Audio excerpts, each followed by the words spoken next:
Hello everyone welcome to electric English I am Piyush Jindal. ਅੱਜ ਦੀ ਇਸ ਵੀਡੀਓ ਦੇ ਵਿੱਚ ਆਪਾਂ ਵਕਫ ਬੋਰਡ ਜਿਹੜਾ ਐਗਜ਼ਾਮ ਹੋਇਆ 13 ਦਸੰਬਰ ਨੂੰ ਉਸ ਦਾ ਇੱਕ ਕੰਪਲੀਟ ਐਨਾਲਿਸਿਸ ਕਰਾਂਗੇ ਇੰਗਲਿਸ਼ ਪਾਰਟ ਦਾ। ਤੇ ਐਨਾਲਿਸਿਸ ਕਰਨੇ ਜ਼ਰੂਰੀ ਕਿਉਂ ਨੇ? ਕਿਉਂਕਿ ਜਦੋਂ ਵੀ ਤੁਸੀਂ ਕੋਈ ਐਗਜ਼ਾਮ ਦੇ ਰਹੇ ਹੋ, ਪੰਜਾਬ ਦੇ ਵਿੱਚ ਗਿਣਵੀਆਂ ਚੁਣਵੀਆਂ ਬੋਡੀਜ਼ ਨੇ, ਥਾਪਰ ਬੋਡੀ ਹੋ ਗਈ ਜਾਂ ਫਿਰ ਮੈਂ ਕਹਾਂ PPSC ਹੋ ਗਈ ਜਾਂ ਫਿਰ ਮੈਂ ਕਹਾਂ PSSB ਬੋਰਡ ਹੋ ਗਿਆ। ਠੀਕ ਹੈ, ਇਹ ਕੁਛ ਬੋਡੀਜ਼ ਨੇ ਜਿਹੜੀ ਐਗਜ਼ਾਮਸ ਲੈਂਦੀਆਂ ਨੇ।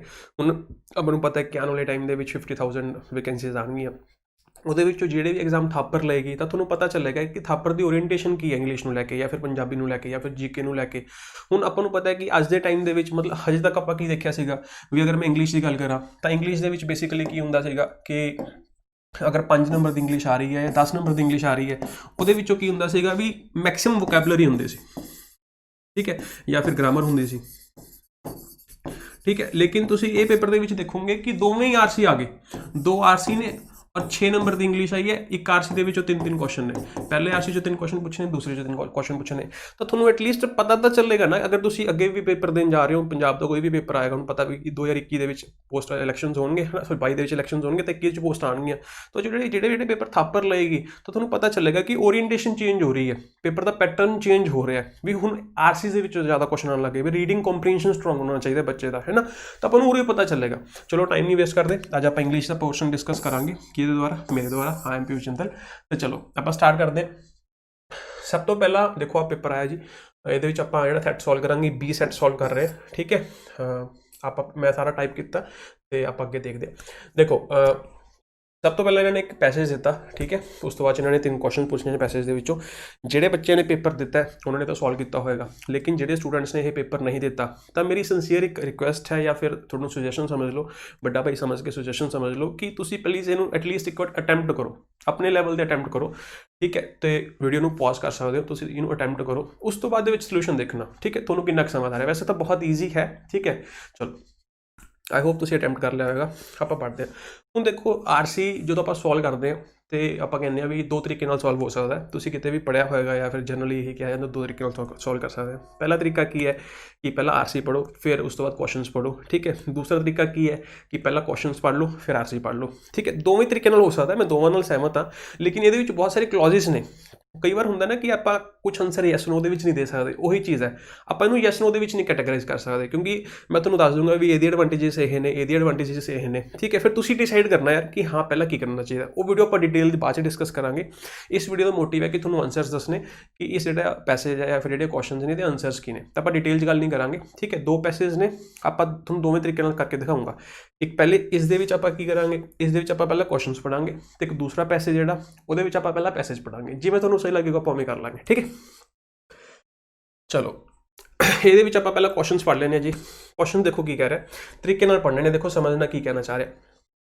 ਵਾਟ ਵਾਜ਼ ਦ ਰਿਜ਼ਲਟ ਆਫ ਨੇਪੋਲੀਅਨਿਕ ਵਾਰਸ, ਤੇ ਉਹ ਕੋਈ ਨੇਪੋਲੀਅਨਿਕ ਵਾਰਸ ਦੀ ਗੱਲ ਹੋ ਰਹੀ ਹੋਏਗੀ ਤਾਂ ਉਹਦਾ ਰਿਜ਼ਲਟ ਪੁੱਛ ਰਿਹਾ, ਠੀਕ ਹੈ। ਦੇਖੋ ਮੈਂ ਤੁਹਾਨੂੰ ਚਲੋ ਥੋੜ੍ਹੀ ਗੱਲਾਂ ਹੋਰ ਵੀ ਨਾਲ ਦੱਸ ਦੇਣਾ। ਦੇਖੋ ਨੇਪੋਲੀਅਨ ਦੇ ਨਾਲ ਉਹਨੇ IC ਲਗਾਤਾ, ਜਿਹੜੇ ਵੀ ਵਰਡਸ ਦੇ ਨਾਲ ਆਪਾਂ NIC ਲਗਾ ਲੈਂਦੇ ਹਾਂ ਜਾਂ ਫਿਰ ਕਈ ਵਾਰ ਆਪਾਂ IC ਲਗਾ ਲੈਂਦੇ ਹਾਂ, ਠੀਕ ਹੈ। ਤਾਂ ਉਹਦਾ ਮਤਲਬ ਹੁੰਦਾ ਰਿਲੇਟਡ ਟੂ, ਉਹਦਾ ਮਤਲਬ ਕੀ ਹੁੰਦਾ ਰਿਲੇਟਡ ਟੂ। ਜਿਵੇਂ ਤੁਸੀਂ ਵਰਡ ਪੜ੍ਹਾਇਆ ਹੋਗਾ ਕੌਮਿਕ, ਕੌਮਿਕ ਦਾ ਮਤਲਬ ਕੀ ਹੁੰਦਾ that is related to comedy, ठीक है। ਤੁਸੀਂ ਹੋਰ ਵਰਡ ਪੜ੍ਹਾਂਗੇ ਓਸ਼ੀਅਨਿਕ, ਓਸ਼ੀਅਨਿਕ ਦਾ ਮਤਲਬ ਕੀ ਹੋ ਜਾਏਗਾ ਰਿਲੇਟਡ ਟੂ ਓਸ਼ੀਅਨਸ, ਓਸ਼ੀਅਨਿਕ ਪਲੇਟਸ ਪੜੀਆਂ ਹੋਣਗੀਆਂ ਨਾ, ਤਾਂ ਉਸ ਤਰੀਕੇ ਨਾਲ, ਠੀਕ ਹੈ। ਤਾਂ ਛੋਟੀ ਜਿਹੀ ਗੱਲ ਸੀ, ਪਹਿਲਾਂ ਆਪਾਂ ਨੂੰ ਚੀਜ਼ ਸਮਝ ਆ ਗਈ। ਦੂਸਰਾ ਕੁਐਸਚਨ ਹੈ ਜੀ what is the meaning of the term culminate. Culminate ਇੱਕ ਵਰਡ ਹੈ, ਪੈਸੇ ਦੇ ਵਿੱਚ ਯੂਜ਼ ਹੋਇਆ, ਉਹਦਾ ਮਤਲਬ ਪੁੱਛਿਆ। ਥਰਡ ਕੁਐਸਚਨ ਕੀ ਹੈ what occurred in the latter part of the 17th century. Latter ਹੈ ਜੀ, ਲੇਟਰ ਪਾਰਟ ਨਹੀਂ, ਧਿਆਨ ਰੱਖਣਾ, ਠੀਕ ਹੈ। 2 ਵਰਡਸ ਹੁੰਦੇ ਨੇ, ਇੱਕ ਹੁੰਦਾ LATER, ਠੀਕ ਹੈ। ਇਹ ਲੇਟਰ ਹੁੰਦਾ, this is related to time, ठीक है। I will call you later. ये है जी लैटर। लैटर का मतलब होंगे कि एक होंगे फॉर्मट, दूसरा होंगे लैटर, ठीक है। जिवें तुसीं मूवी देख ली, मूवी का हाफ हो गया, जो बाद वाला पार्ट उन्होंने कहांगे the latter part of the movie, जो पहला पार्ट उन्होंने कहांगे the former part of the movie, ठीक है। बेसिक जो क्वेश्चन ने, तो 3 क्वेश्चन आप पढ़े। पहले क्वेश्चन के पूछे कोई नैपोलीयनिक वार्स ने, उसका रिजल्ट क्या है। दूसरे क्वेश्चन के उन्हें की पूछा कोई कलमिनेट टर्म है, उसका मतलब की होंगे। थर्ड क्वेश्चन के उन्हें पूछा थर्ड क्वेश्चन ਦੇ ਚੋਂ ਪੁੱਛਿਆ ਲੈਟਰ ਪਾਰਟ। ਹਾਂ, ਲੈਟਰ ਪਾਰਟ ਦੇ ਵਿੱਚ ਕੀ ਹੋਇਆ, ਠੀਕ ਹੈ। ਤਾਂ ਇਹ ਤੁਹਾਨੂੰ 3 ਕੁਐਸਚਨਸ ਯਾਦ ਹੋਣੇ ਚਾਹੀਦੇ ਨੇ। ਅਗਰ ਤੁਹਾਡੇ ਮਾਈਂਡ ਦੇ ਵਿੱਚ ਇਹ ਨਹੀਂ ਰਹਿ ਰਹੇ ਤਾਂ ਤੁਹਾਡੇ ਲਈ ਪੈਸੇ ਸੋਲਵ ਕਰਨਾ ਬਹੁਤ ਡਿਫਿਕਲਟ ਹੈ, ਅਗਰ ਤੁਸੀਂ ਅਪਰੋਚ ਦੇ ਨਾਲ ਚੱਲ ਰਹੇ ਹੋ, ਠੀਕ ਹੈ। ਕਿਉਂਕਿ ਤੁਸੀਂ ਕੁਐਸਚਨਸ ਪੜ੍ਹ ਲਏ ਲੇਕਿਨ ਤੁਹਾਨੂੰ ਕੁਐਸਚਨਸ ਤਾਂ ਯਾਦ ਨਹੀਂ ਹੈਗੇ, ਠੀਕ ਹੈ। ਲੇਕਿਨ ਫਿਰ ਤੁਹਾਨੂੰ ਇਹ ਪੜ੍ਹਨ ਦਾ ਫਾਇਦਾ ਕੀ ਹੋਏਗਾ? ਹੁਣ ਜਦੋਂ ਆਪਾਂ ਨਾਲ ਨਾਲ ਪੜਾਂਗੇ ਨਾ ਤਾਂ ਤੁਹਾਡੇ ਮਾਈਂਡ 'ਚ 3 ਚੀਜ਼ਾਂ ਹੋਣੀਆਂ ਚਾਹੀਦੀਆਂ ਨੇ, ਠੀਕ ਹੈ। ਨੈਪੋਲੀਅਨਿਕ ਵਾਰਸ, ਇਹ culminate and latter part of 17th century. ਅਗਰ ਤੁਹਾਡੇ ਮਾਈਂਡ ਦੇ ਵਿੱਚ ਇਹ ਚੀਜ਼ਾਂ ਨਾਲ ਨਾਲ ਨਹੀਂ ਹੈਗੀਆਂ ਤਾਂ ਤੁਹਾਨੂੰ ਇਹ ਜਿਹੜੀ ਟੈਕਨੀਕ ਹੈ ਇਹ ਬਹੁਤ ਜ਼ਿਆਦਾ ਬੈਨੀਫੀਸ਼ੀਅਲ ਨਹੀਂ ਰਹੇਗੀ, ਠੀਕ ਹੈ। ਚਲੋ ਆਪਾਂ ਵੈਸੇ ਹੀ ਪੜ੍ਹਦੇ ਹਾਂ। The kingdom of Spain was created in 1492 with the unification of kingdom of Castile and kingdom of Aragon। ਦੇਖੋ ਕਿਹਦੀ ਗੱਲ ਕਰ ਰਿਹਾ ਜੀ? ਸਪੇਨ ਦੀ ਗੱਲ ਕਰ ਰਿਹਾ। ਜਿਹੜਾ ਸਪੇਨ ਹੈ ਕਦੋਂ ਫਾਰਮ ਹੋਇਆ? 1492 ਦੇ ਵਿੱਚ। ਕਿਵੇਂ ਫਾਰਮ ਹੋਇਆ? ਕਾਸਟਿਲ ਐਂਡ ਆਰਗਨ ਦੀ ਕਿੰਗਡਮ ਨੂੰ ਮਿਲਾ ਕੇ, ਯੂਨੀਫਾਈ ਦਾ ਮਤਲਬ ਟੂ ਜੁਆਇਨ, ਠੀਕ ਹੈ। ਉਹਨਾਂ ਦੋਨਾਂ ਨੂੰ ਜੋੜ ਕੇ ਜੁਆਇਨ ਕਰਕੇ ਕੀ ਫਾਰਮ ਹੋ ਗਿਆ? ਸਪੇਨ ਫਾਰਮ ਹੋ ਗਿਆ। ਫॉर द नेक्स्ट 3 सेंचुरीज, 3 ਸਦੀਆਂ ਲਈ, 300 ਸਾਲ ਲਈ Spain was the most important colonial power. देखो कलोनीअल लिखा है, कलोनीअल का मतलब की होंगे रिलेटेड टू कंट्री। कलोनीअल का मतलब होंगे, कलोनीअल पावर का मतलब यह होंगे कि एक है जी पावर ਜਿਹੜੇ बाकी कंट्रीज़ ਨੂੰ कंट्रोल करती है। जिवें मैं अज के टाइम गल करा तो आप अमेरिका कह सकते, अमेरिका इज़ अ कलोनीअल पावर क्योंकि वो दूसरे कंट्रीज़ ਨੂੰ कंट्रोल करती है, राइट। चलो, colonial power in the world, it was the most powerful and state in Europe and the foremost global power, ठीक है। देखो फोरमोस्ट वर्ड यूज़ किया। फोरमोस्ट का मतलब होंगे जी कि फ्रंट पर काम करती, एट फ्रंट, फ्रंट कह सकते हैं, मोस्ट इंपॉर्टेंट कह सकते हैं, है ना। तो उस तरीके नाल तो बेसिकली की कह रहा है जी, स्पेन की गल कर रहे हैं, ठीक है। कदों फॉर्म हुई? 1992 फॉर्म हुई। तो नैक्सट 3 सेंचुरीज की मोस्ट इंपॉर्टेंट या मोस्ट पावरफुल रही। तो सब तो फ्रंट पर उन्हें काम किया during the 16th century and the great part of 17th century. मतलब की है 16वीं सदी तक वो फॉरमोस्ट रही, पहले नंबर पर रही। तो 17वीं का कुछ हिस्सा, ग्रेट पार्ट का मतलब की है 17वीं सदी है, 100 साल ने, मतलब ज़्यादातर जो हिस्सा है वो पहले नंबर पर रही। उस तो बाद जो फॉल शुरू होया होगा, ओबवियसली गल है ना, क्योंकि उन्हें तां ही पूछा कि लेटर पार्ट के होया। तो देखो कह रहा Spain establish a vast empire in the Americas stretching from California to Patagonia, the colonies in the western Pacific, ठीक है। तो की कह रहे हैं कि जो स्पेन है ना, वास्ट एम्पायर उन्हें इस्टैबलिश किया। वास्ट का मतलब होंगे हॉरिजोंटल लैवल पर, ठीक है। जो आप हॉरिजोंटल लैवल पर आगे बढ़ते हैं, एक्स डायरैक्शन के आप गल करते हैं, 2 लैवल होंगे, हॉरिजोंटल एक वर्टिकल भी, मतलब इस तरीके एक्सपैंड होया, ठीक है जी। इन्नी गल समझ आ गई। चलो हुण आप अगे चलते हैं। नैक्सट उन्हें क्या स्पेन्स यूरोपियन वार्स, ठीक है। हुण आपां नूं पता है कि उन्हें यूरोपियन वार्स की गल कीती सी किते, ठीक है, नहीं की अजे, ठीक है। Spain's European wars however led to economic damage. हुण देखो वो की कह रहा है, बेसिकली वो कह रहा है कि जो स्पेन है ना 16वीं सदी या 17वीं सदी के अद्धे तक कित्थे तक रहा, मतलब फ्रंट पर रहा। उस तो बाद की होया, लैड टू इकनॉमिक डैमेज क्यों होया? जो उत्थे यूरोपियन वार्स होए, ठीक है। जो वार्स होए तो उन्हें उदों बाद की कहा and the latter part of the 17th century सा ग्रेजुअल डिक्लाइन ऑफ पावर। देखो 17th सेंचुरी की गल आ गई, और किहड़े पार्ट की लैटर पार्ट की, तो उरे आपां नूं इहदा आंसर मिलेगा, ठीक है। की देखिया उन्हें saw a gradual decline of the power under increasingly neglectful and inept Habsburgs regime का मतलब होंगे गवर्नमेंट में चलाने का तरीका, ठीक है। इनैप्ट का मतलब होंगे इनकैपेबल या फिर कोई यह जा एक्शन जोड़ा रिजल्टफुल नहीं है, ठीक है। उस तरीके आप इनैप्ट वर्ड यूज़ करते हैं, ठीक है। तो उन्हें कहा भी जी पावर है ना वो घट गई, वो डिक्रीज हो गई। चलो आप अगे देखते हैं की लिखा, the decline culminated in the war of the Spanish succession where the Spain's decline from the position of leading western power of that of his country one was confirmed, although it remained the leading colonial power। ਹੁਣ देखो उन्हें इन्नी गल्लां करतियां, ਹੁਣ ਆਪਾਂ देखते हैं ਇਹਦੇ ਵਿੱਚ ਕੀ आंसर है। what occurred in the later part of the 17th century, ठीक है। पहले ਦੇ ਵਿੱਚ ਉਹਨੇ ਕਿਹਾ war of succession confirmed the leading position। ਹੁਣ देखो ਉਹਨੇ ਕਿਹਾ कि ਜਿਹੜਾ war है ना ਉਹਨੇ की कन्फर्म किया कि उसकी लीडिंग पोजीशन, लेकिन लीडिंग पोजीशन थोड़ी कन्फर्म की है। पर देखो ने की लिखा है where Spain decline from the position of a leading western. Spain जो डिक्लाइन हो गया कितों, लीडिंग पोजीशन तो कितने टू सेकेंडरी, मतलब हुण लीडिंग नहीं रही, सेकेंडरी होगी। तो यह मतलब जो ए वाला ऑप्शन है जी गलत हो गया। बी ऑप्शन देखते हैं, Spain was no longer regarded as a ruling colonial power. वो तो कितने गए तो सही, गलत हो गए। क्यों क्यों लिखा although it remained a leading colonial power. Leading तो रही, ठीक है, लेकिन फॉरमोस्ट नहीं रही। पहले उन्हें लिखा सी ना फॉरमोस्ट, तुसीं देखो लिखा है फॉरमोस्ट एट फ्रंट तो नहीं रही, लीडिंग तो हैगी फ्रंट तो नहीं है। तो यह मतलब हाँ ये वाला ऑप्शन भी गलत हो गया। Power steadily declined under Habsburgs regime, ठीक है। ਇਹ ਆਪਸ਼ਨ ਹੈ। ਉਸ ਤੋਂ ਬਾਅਦ ਇੱਕ ਹੋਰ ਆਪਸ਼ਨ ਬਚਿਆ, ਅ ਵਾਸਟ ਇੰਪਾਇਰ ਵਾਜ਼ ਇਸਟੈਬਲਿਸ਼ਡ ਤਾਂ ਹੋਇਆ ਨਹੀਂ, ਤੇ ਇਹਦਾ ਮਤਲਬ ਸੀ ਆਂਸਰ ਆ ਗਿਆ। ਠੀਕ ਹੈ, ਇਹਦਾ ਆਂਸਰ ਸੀ ਹੈ ਜੀ।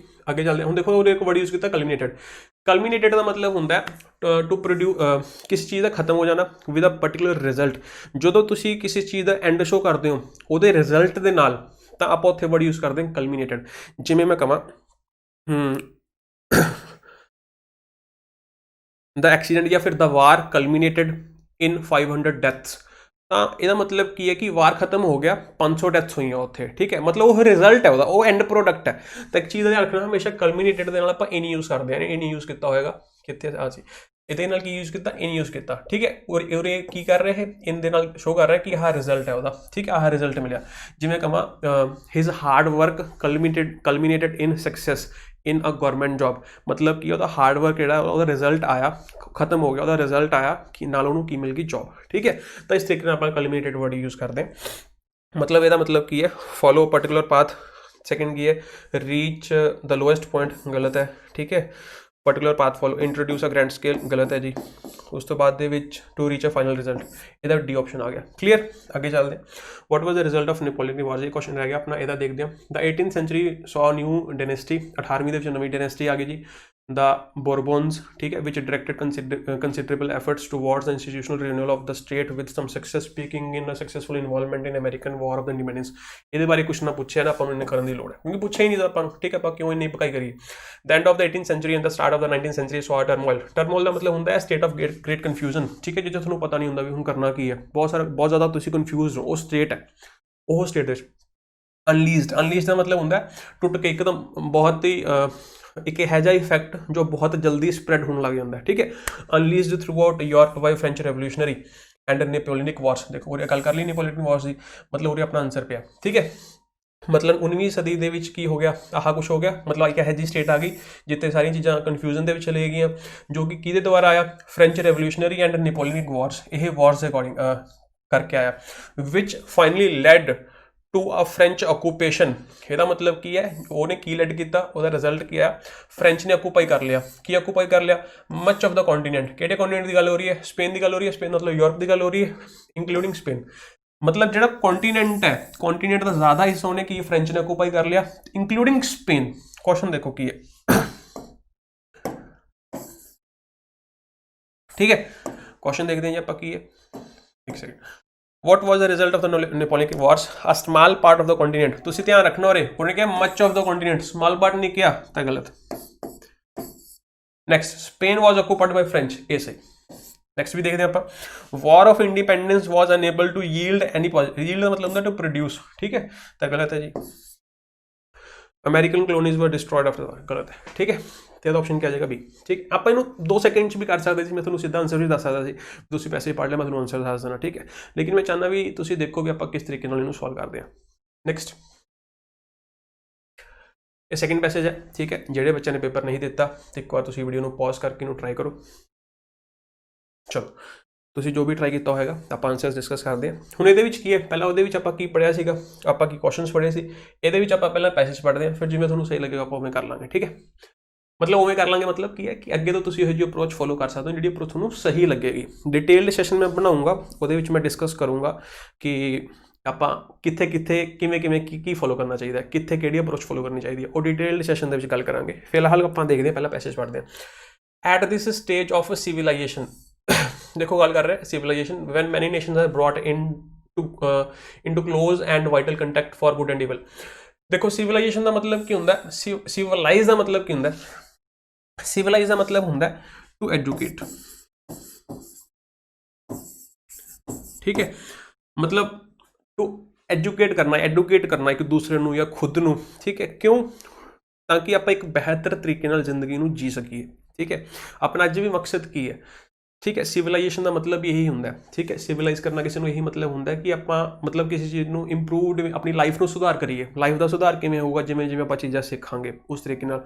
ਤੇ ਇੱਕ ਬਹੁਤ ਬੜਾ ਮੈਨੂੰ ਲੱਗਦਾ ਮਿਸਕਨਸੈਪਸ਼ਨ ਹੈ ਕਿ ਮੈਟਰੋਪੋਲੀਟਨ ਸਿਟੀਜ਼ ਦੇ ਵਿੱਚ ਚੀਜ਼ਾਂ ਜ਼ਿਆਦਾ ਸਿਵਲਾਈਜ਼ਡ ਨੇ। ਠੀਕ ਹੈ, ਤਾਂ ਅਗਰ ਆਪਾਂ ਰੂਰਲ ਏਰੀਆਜ਼ ਦੀ ਗੱਲ ਕਰੀਏ ਜਾਂ ਫਿਰ ਮੈਂ ਵਿਲੇਜਿਸ ਦੀ ਗੱਲ ਕਰਾਂ ਵੀ ਉੱਥੇ ਘੱਟ ਚੀਜ਼ਾਂ ਸਿਵਲਾਈਜ਼ਡ ਨੇ। ਜ਼ਰੂਰੀ ਨਹੀਂ ਹੈ ਕਿ ਆਪਾਂ ਸਰਵਿਸਿਜ਼ ਦੇ ਨਾਲ ਸਿਵਲਾਈਜੇਸ਼ਨ ਨੂੰ ਕੀ ਕਰੀਏ, ਥਾਟ ਪ੍ਰੋਸੈਸ ਹੈ ਉਹਨਾਂ ਨੂੰ ਕੰਪੇਅਰ ਕਰੀਏ। ਸਰਵਿਸਿਜ਼ ਦੇ ਨਾਲ ਨਹੀਂ ਮੈਂ ਕਹਿ ਰਿਹਾ। ਠੀਕ ਹੈ, चलो आप ਉਹਦੇ ਬਾਰੇ डिटेल च गल नहीं करांगे, ठीक है। सिविलाइजेशन का मतलब तुम समझ गए होंगे, to educate in order to improve the living standard of living, ठीक है। तो raise the standard of living तो उन्होंने सिविलाइजेशन कहने at the stage of civilization when many nations are brought into close and vital contact, ठीक है। Civilised कदों होवांगे जो आप एक दूसरे को एडुकेट करांगे, ठीक है। हुण जिवें आप मैनी नेशनस की गल कर रहे हैं, ठीक है। हुण आप एक दूसरे की हेल्प करांगे, इंडिया रशिया की हेल्प करेगा, रशिया इंडिया की हेल्प करेगा, इंडिया अमेरिका की हेल्प करेगा, अमेरिका इंडिया की हेल्प करेगा। जिवें हुण आप टैक्नोलॉजी एक्सचेंज करते हैं, रशिया दे नाल आपां रिफेल डील की सीगी, आपां उत्थे टैक्नोलॉजी यूज़ करते हैं, आपां उत्थे उन्हें टैक्नोलॉजी लैंदे, आपां नूं नहीं पता हजे भी किवें काम करना है किवें नहीं काम करेगा। तो आप ultimately we are getting educated,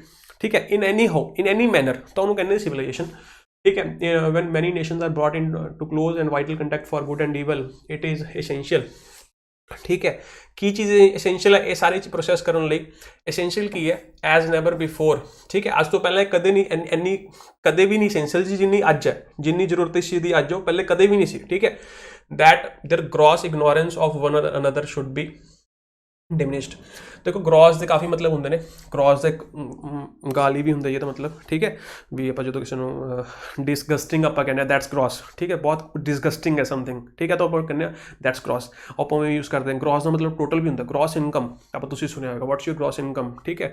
तो ग्रॉस इनकम एक होंगे सी टू सी, ठीक है। तो वो टर्म तुम सुनिया होंगे। एक ग्रॉस का मतलब होंगे समथिंग दैट इज़ अनएक्सैप्टेबल, ठीक है। कोई चीज़ यह जी है जो अनएक्सैप्टेबल है, ठीक है। योर ग्रॉस एटीट्यूड, यह जो एटीट्यूड है भाई अनएक्सैप्टेबल है, इनू चेंज करो, अपनी नेचर चेंज करो, ठीक है। ग्रॉस इग्नोरेंस, जी इग्नोरेंस है ना उन्होंने खत्म करने की जरूरत है, ठीक है।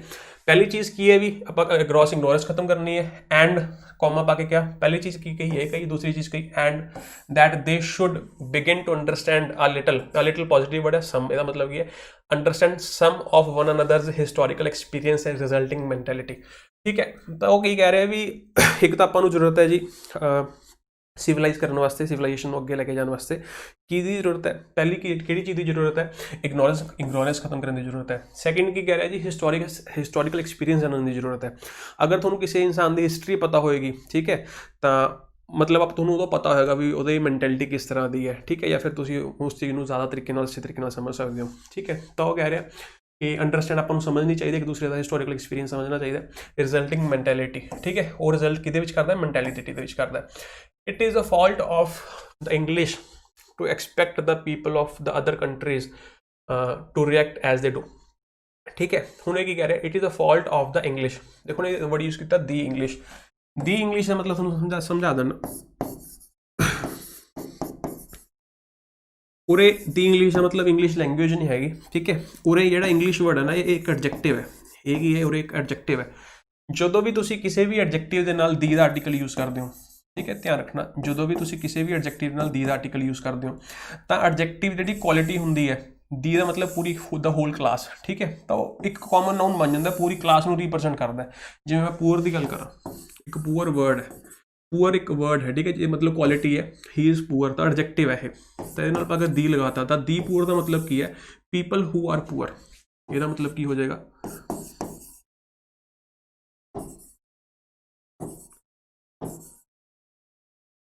ठीक है। तो इसका मतलब ये हो जाएगा, अगर मैं कह रहूँगा दी ब्रेव, दी रिच, दी माइस, ठीक है, तो उस तरीके नाल आपां यूज़ करते हैं, वो क्वालिटी वो आ जाती है। दी ब्लाइंड का मतलब की है the people who are blind, ठीक है। हुण आप कह रहे हैं दी इंग्लिश का मतलब की है पीपल हु स्पीक इंग्लिश। हुण इंग्लिश आप भी बोलते अपने लिए नहीं यूज़ कर सकते, जिन्हों की नेटिव इंडिजीनियस लैंग्वेज है इंग्लिश, ठीक है, जिन्हों की नेटिव लैंग्वेज है उन्होंने आप यूज़ करांगे दी इंग्लिश, ठीक है। तो ब्रिटिशर्स की बेसिकली गल हो रही है, the Britishers to accept the people of other countries to react as they do, मतलब यार उन्होंने गलती है, ठीक है, कि वो एक्सपैक्ट करते हैं कि जिमें ही वो एक दूसरे को ट्रीट करते हैं, दूसरे कंट्रीज भी उन्होंने एवं ट्रीट करना, ये तो अपनी गलती है ना। हुण तुसीं एक परसन को वधिया ट्रीट कर रहे हो, अगर तुसीं भी एक्सपैक्ट करोगे कि वो भी मैनूं वधिया ट्रीट करे तो थोड़ा फॉल्ट है, ठीक है। We should not expect anything जो आप किसी का वधिया कर रहे हो।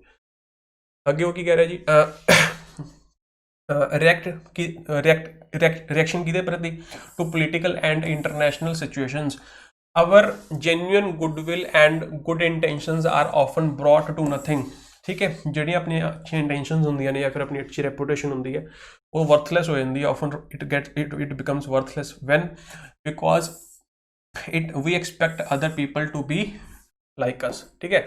जो ਸੌਰੀ, ਜਦੋਂ ਆਪਾਂ ਐਕਸਪੈਕਟ ਕਰਦੇ ਹਾਂ ਕਿ ਸਾਹਮਣੇ ਵਾਲਾ ਵੀ ਆਪਣੇ ਜਿਹੋ ਜਿਹਾ ਹੋਵੇ ਤਾਂ ਆਪਣੀ ਜਿਹੜੀ ਗੁੱਡਵਿਲ ਹੈ ਉਹ ਵਰਥਲੈਸ ਹੋ ਜਾਂਦੀ ਹੈ, ਠੀਕ ਹੈ, ਉਦੋਂ ਕੋਈ ਮਹੱਤਵ ਨਹੀਂ ਰਹਿ ਜਾਂਦਾ।